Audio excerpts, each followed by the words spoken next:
Hey everyone, this is Andrew Thomas, and I'm going to tell you guys my story. This isn't just a story of me, but it's also a bit of a story of the origins of Hydra contracting. And so I hope this serves you well.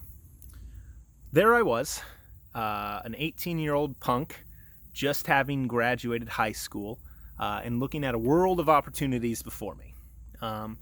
I wasn't the most academically inclined, but I worked very, very hard, and I was a straight A student, at least graduating high school.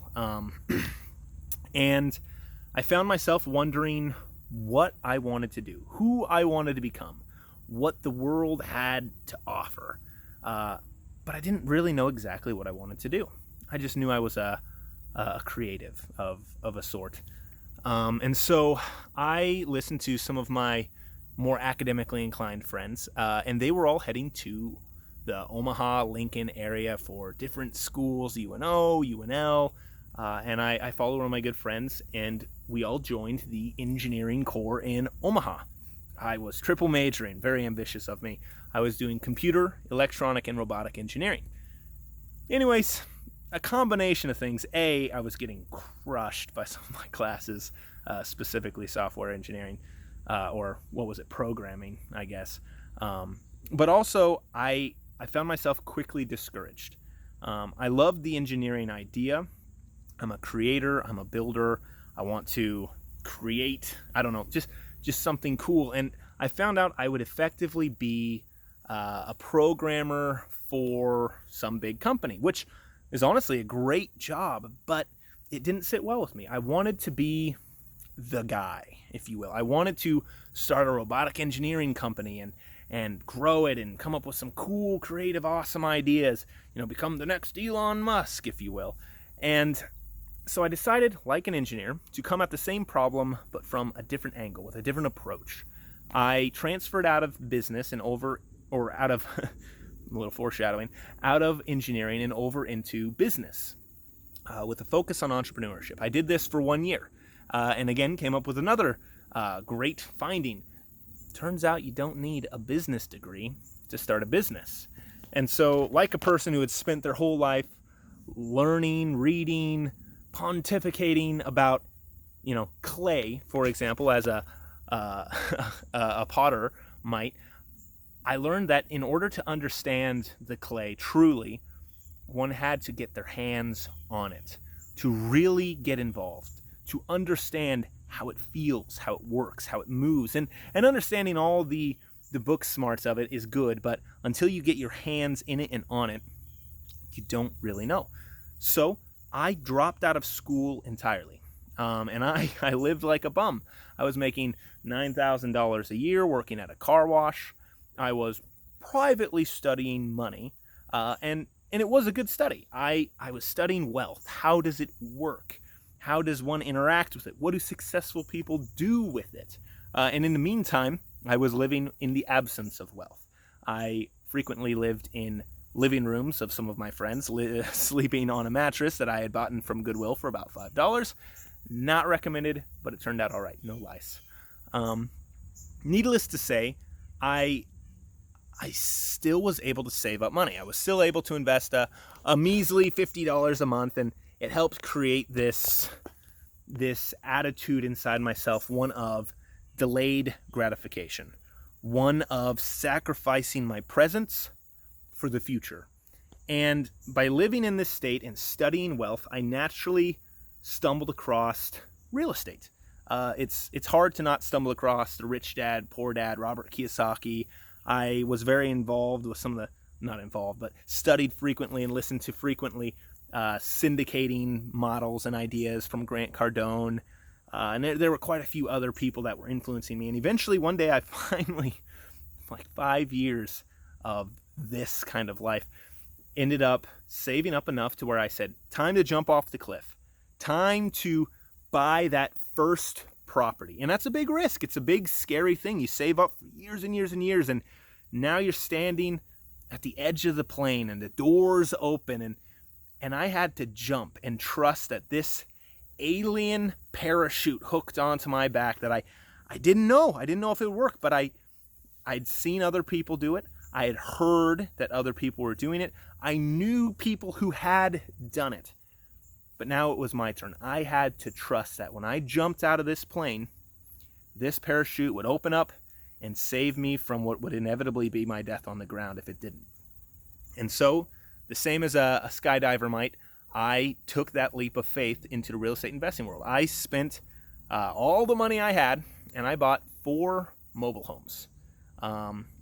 And I started renovating these. I started renting them out. And I went through all the fun, all the stereotypes. We had our meth lab, and a bunch of people got arrested. And it was a very frightening but educational step that I took. We ended up doing quite well. We did decide to sell the mobile homes. We sold them for twice what we bought them for, actually. It worked out wonderfully. And we moved over into a little bit more established, harder properties. So I ended up buying a triplex. When I continually say we, I mean my wife and I. And I had a couple actual business partners in this, but I was primarily the money guy in a lot of that.